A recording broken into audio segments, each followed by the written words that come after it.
प्रणाम वासुदेव। पुत्र घटोत्कच, तुम? हाँ केशव, न जाने मेरे मन में कोई कह रहा था कि आपके पास जाना चाहिए, आपके दर्शन करना चाहिए। मैं स्वयं को रोक नहीं सका केशव। अच्छा हुआ आ गए पुत्र।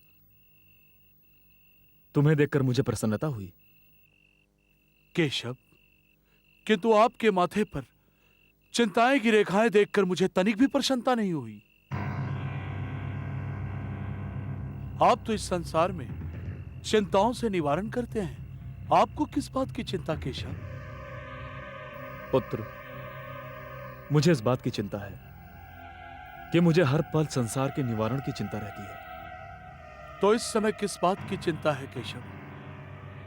पुत्र, इस समय मुझे इस बात की चिंता है कि जब दो मनुष्यों के प्राण संकट में हो और एक को बचाने के लिए दूसरे का बलिदान देना हो, तो किसे बचाया जाए और किसका बलिदान दिया जाए। हे केशव,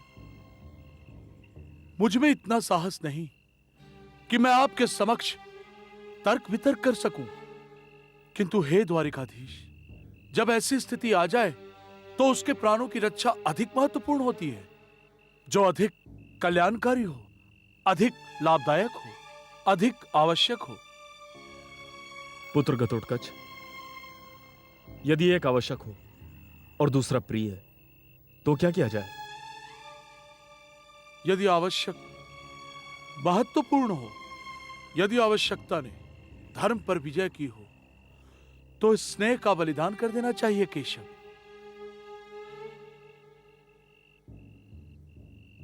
मुझे आश्चर्य है पुत्र कि इतनी छोटी सी आयु में तुम इतनी महान बातें कैसे सोच सकते हो। यह मेरी माता हिडिंबा की दी हुई शिक्षा है केशव। मैं तुम्हारी माता को प्रणाम करता हूं पुत्र। परंतु केशव, आपने अब तक यह नहीं बताया कि आपकी चिंता क्या है और किन दो की प्राण संकट में है। पुत्र, मेरे प्रिय पार्थ के प्राण संकट में है। काका श्री के प्राण?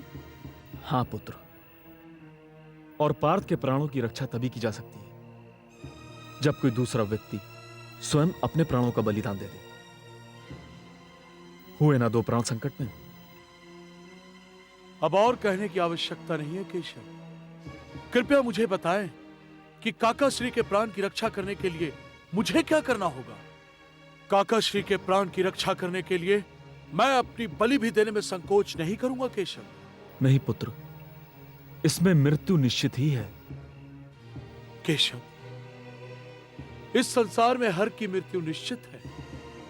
जिसने इस धरती पर जन्म लिया है उसकी मृत्यु निश्चित है केशव। यदि मेरी मृत्यु मेरे परिवार, मेरा धर्म, न्याय और परिवार को जीवन दे सके, तो मैं अपनी मृत्यु को हंसकर अपने हृदय से लगा लूंगा। आप मुझे बताएं केशव, मुझे क्या करना होगा?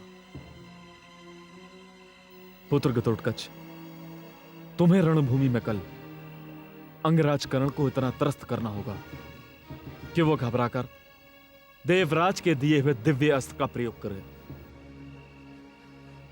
आपकी आज्ञा का पालन होगा द्वारिकाधीश। अब मुझे आज्ञा दें।